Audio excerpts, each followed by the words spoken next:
for the theme song. That is very exciting. Welcome to Pour It 4. Don't worry, I washed my hands so I can totally scratch my face. And I'm not making the cocktail. So we are going to head out. We are in Martini week still. I hope you guys had a good day. It was beautiful outside. I hope you got some fresh air, if not necessarily around people. I hope you got some fresh air. We are here with the Keith. Hold on, let me flip the camera. Hello, the Keith. Hello, how's it going? Good, all right, bear with me as I put you guys in the little lock-in station? In the lock-in station. Are we locked in? Are we worried about We are locked in. I think, as always, though, you have to use your... I have to use my outside voice and project a little bit more. There I can you do that. go. So Keith, what are we doing today? Well, we're doing Martini Week. We talked about that. But we're going to be... Martini has become a style of cocktail. And it's kind of... You know, we knew it as a drink. But now we're going to play with some of the ones that are a little bit more common martinis. We're going to be doing a lemon drop and a cosmopolitan today. Scott, if you're watching, we don't mean common as in regular, because you, sir, are not regular. We just mean very seen on a lot of menus at nicer places. Huh. So let that hand in the air. But we're going to start by not actually... There's so many jokes, I can't even handle that. I know. Well, we're going to get to rimming. So, Oh, God! But first, we're going to start by making a simple syrup. And the reason it's called simple syrup is it's really, really simple. It is literally 1 part sugar. Again, 1 part is the measurement you're using. In this case, it's a cup. Yes. Oh, talk extra loud. We have the train. Okay, so I'm adding 1 cup of sugar to this.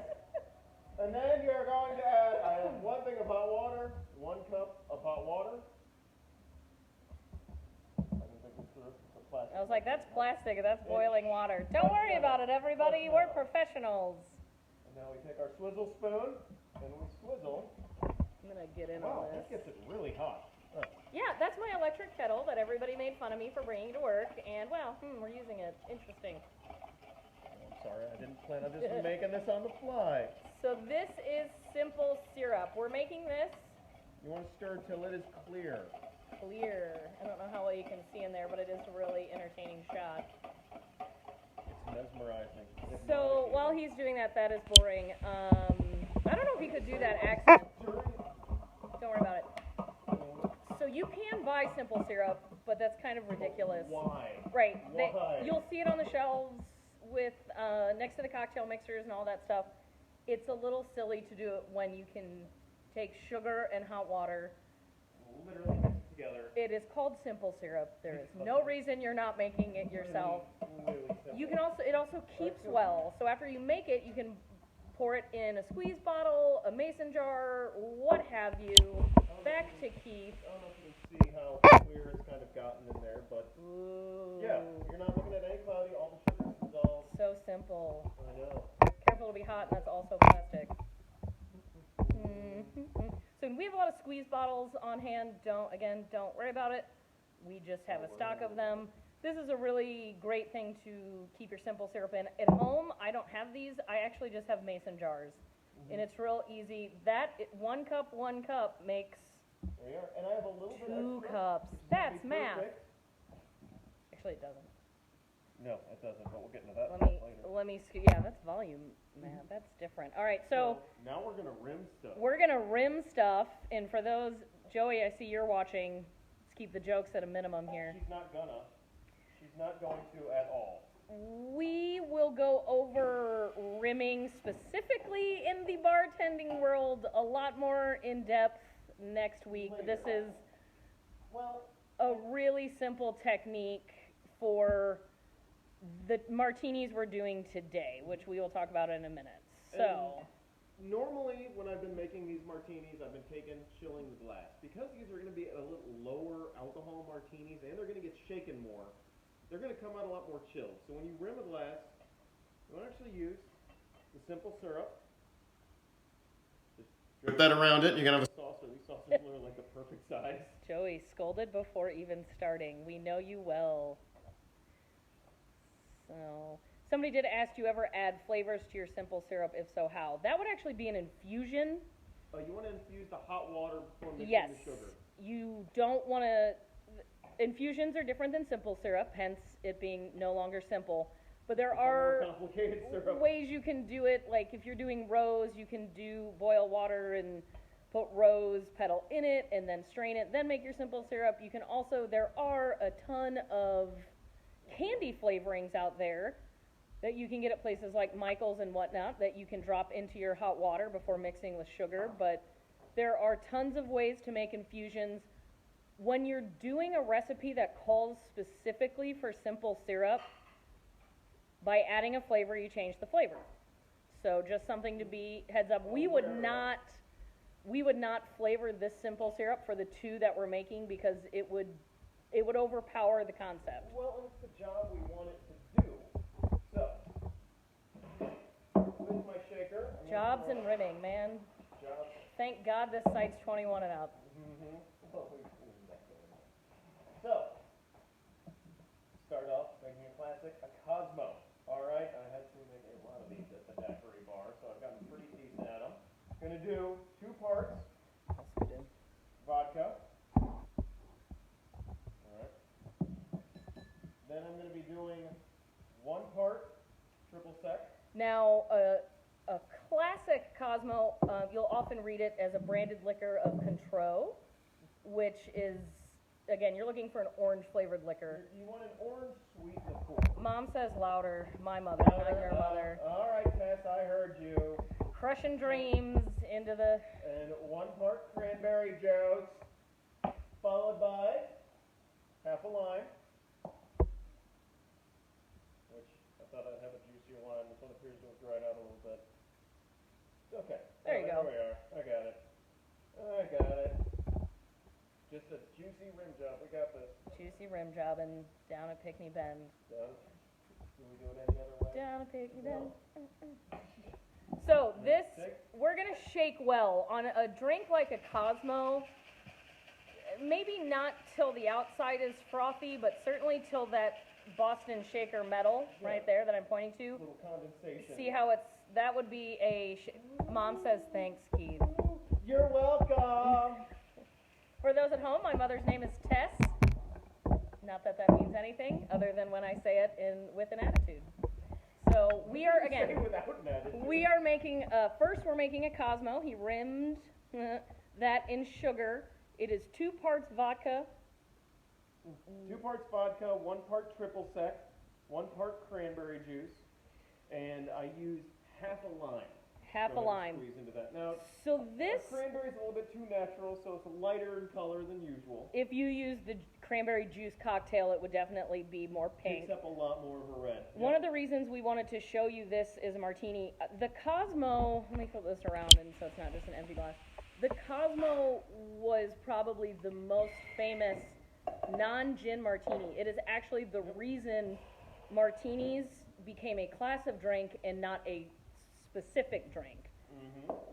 They've been around a lot longer than the 90s, but they did see a very big boom in the late 90s, early 2000s. I would say like 97 to 03. Thank you, Sex and the City. Yep, there you have it. All right, so the other one that is honestly very popular. The other biggest, what people think it's so popular, the next one we're going to make, that people think this is a martini. And yes, Kelly, we did rim that with sugar, which actually makes it a crusta.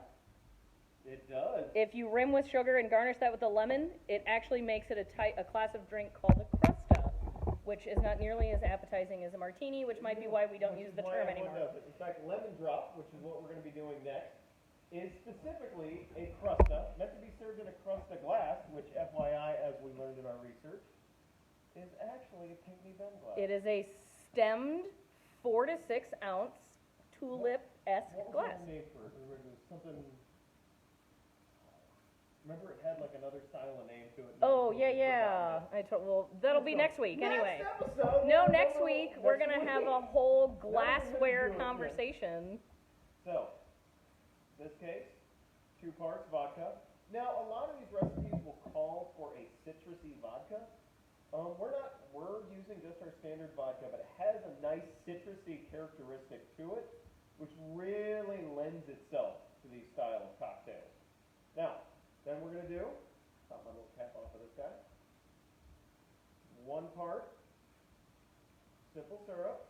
So for those at home, that is a lot That's of a simple lot. syrup, which is why so many people may really like a lemon drop. It's actually Pretty sweet. in with vodka martinis. Again, martinis It's are also 1 part fresh lemon juice. yeah, vodka martinis in general are supposed to highlight the spirit. Oddly enough, when we start getting into martini as a class, i.e. most of the vodka, you're actually highlighting the mixer, not the spirit. A 1/2 part triple sec. All right. As with most vodka cocktails, it's more about the mixer, Then or it is about showcasing the vodka. right, the flavor that you're trying to showcase, in this case, a sweet lemon. That would be a vigorous shake, which is good, and for something like this, that's what you're gonna want, to shake vigorously. That's a nice color. Nice. Little lemon drop. So here we have 2 vodka martinis, as in style. Both are rimmed with sugar. Now, normally you do an orange peel on a Cosmo, but I didn't have any oranges, so. Yeah, and I personally would do a lemon peel. We have another customer.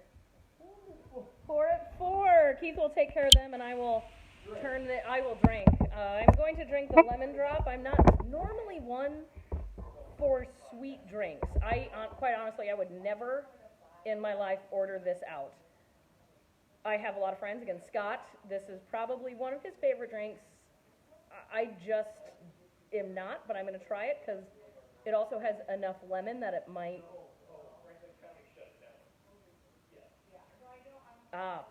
You know, again, the fresh lemon juice here, or a good quality, yes, Eric would like this drink. A good quality lemon juice is really kind of key in this drink. Again, for the lemon drop martini, the focus is the lemon. It is not the vodka.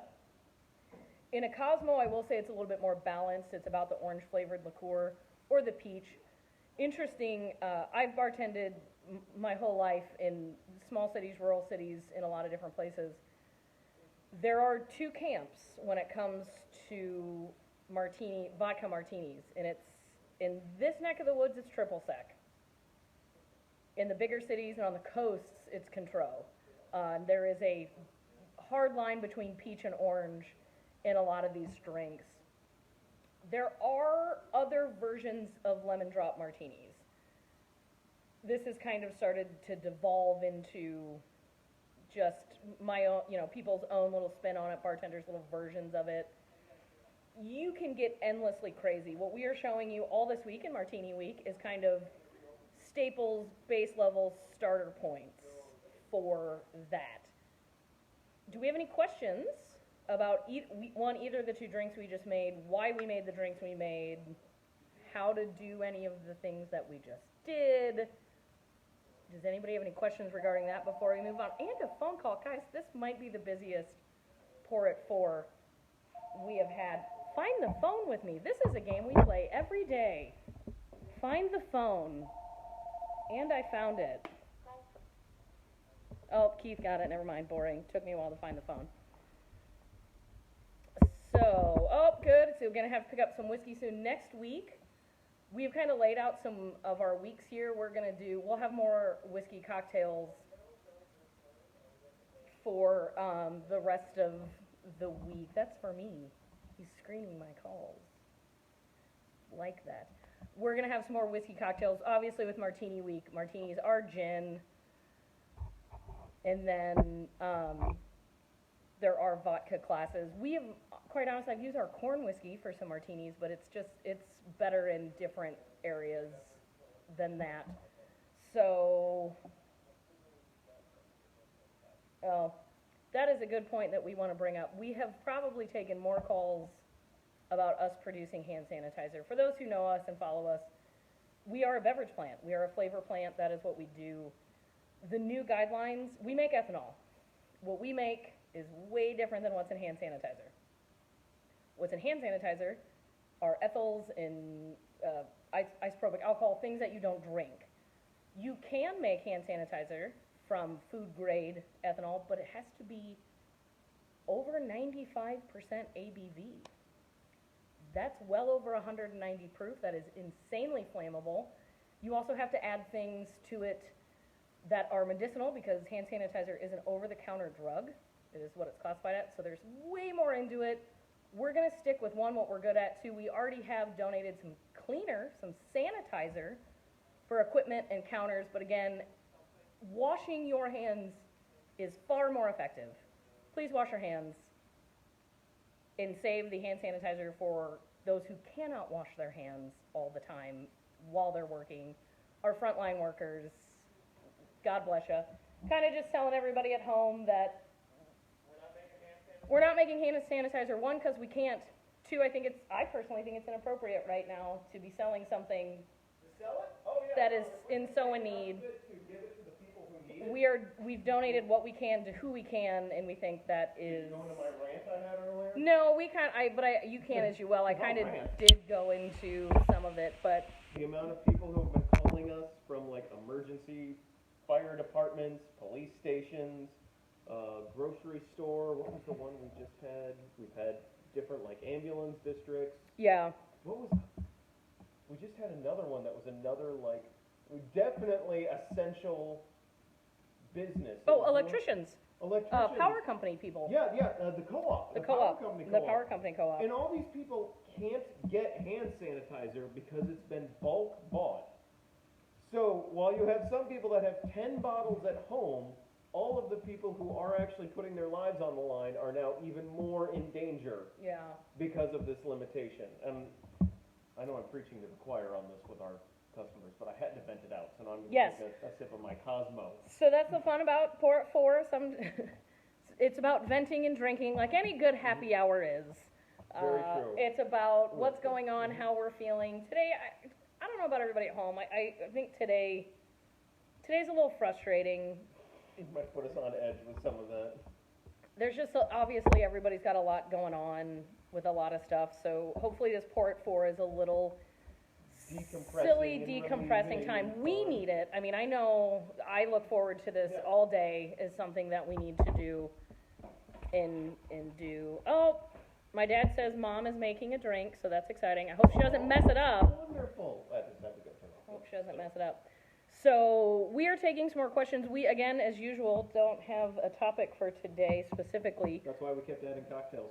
So we made 2 cocktails instead. Did we want to do shout-outs? We can do shout-outs while we wait for questions. These are, of course, fun ones.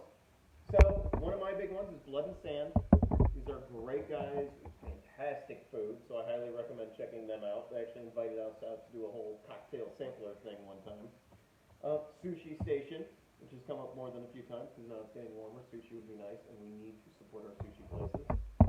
And last, and the most exciting, because it is absolutely beautiful and warm outside, and Tara said I couldn't give you the information for bulk buying it. It's true, I did. Guys, support No, we just said don't hoard. No, and that includes ice cream. No, this is not just ice cream. This is frozen custard, and this is how you buy 8 pints of it at a time. I stand corrected. We cannot come out of the other side of this in summer and not have Ted Drew's. So, I recommend going and hoarding Ted Drew's frozen custard. Yes. So I see a note on here. Yes, we have made a corn whiskey Cosmo. That is true. It does entirely change the flavor. Again, changing the base spirit, especially in a drink like a martini, does a lot. It's like changing chicken for pork in a recipe. You may or may not like it more. You might like it less, but it will, in fact, change the flavor. For those currently watching, is there anything on this side of the street, because we don't have time to time travel, is there anything on this side of the street that you guys are super interested in seeing that maybe you haven't seen before? That was me going out of frame to get my drink. Quite honestly, this is the most that I've drank in decades. What's funny is bartenders, maybe I'm widely speaking, I started as a third-party vendor bartender, which I'm going to turn this around so everybody can see both of us. Can everyone see all of us? Okay. So we're together. Yay! Together. I started as a third-party vendor, which basically is, I think, now known as event catering. And I did, weddings, parties, hire a bartender. I did a lot of that as I first started. Oh, you want to see somebody wants to see our office. You want to go to our office? We'll show you the office. But I started in that style of bartending, which is very, very different, and you learn very quickly regional tastes. Started a very different style of bartending. So I moved into, from there, I got a job at a champagne. No, first was, I worked at Harpo's in Columbia. I worked at a quintessential college bar. I can make 98 redheaded slut shots at one time. That is not a skill that I need or want, but I have. I then moved to a champagne bar, then moved to a martini bar, worked at your local everyday pub for a while. But there's definitely regional differences in drinks. But being an event bartender, you don't really have time to drink. No. I actually didn't have time to drink in any of my jobs. When you're at a wedding, you don't have time to drink until the end of the night. When you're working at a college bar, you just don't want to drink. Good Lord. I had the bar. I would take the beer I would take a swig on every now and then while slinging everything else together. Yeah. But we'll get into my bartending history later because it sounds like we're going to have cocktails coming into my bartending history coming up. Yes, we are planning some things that might fit his wheelhouse a little bit more. But somebody asked to see our office. I don't know why you would want to see our office, but we're going to go into the office and see the office. Actually, I'm going to flip this around. A lot of you, when you come down here and visit us, this is what you see. And you have to turn that way. That is the gift shop. As any good business, you exit through the gift shop. I'm going to take you down this hallway. Hope you have a drink, because this is real boring. This is the office Keith and I share. Yes, that is a bar cart. That's Keith's desk. That's my desk. You want to show off our open door policy? Yeah. So you think you have an open door policy? We have no door policy. No doors. We, as always, take it a step further. Yeah, that is let me put in beaded curtains. No. It's the tasteful touch we need. Tasteful is a subjective word. Ones? You just said you cannot say puka shells and tasteful in the same sentence. Well, I did. Well, interesting. All right, I think that actually, unless there's any more questions today, we showed you how to make two very light, airy, good summertime. Oh yeah, don't trip. That would have been fun though.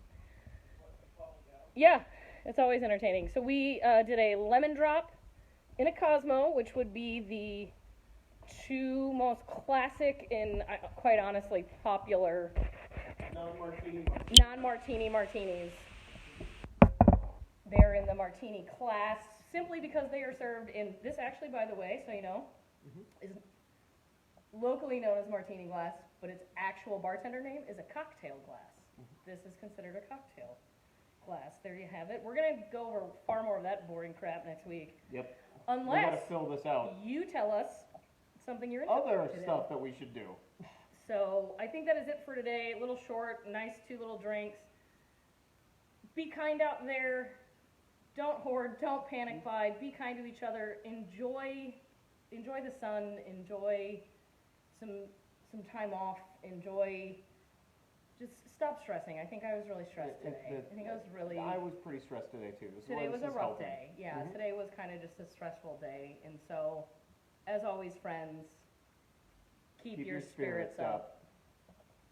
And now I get awkwardly close.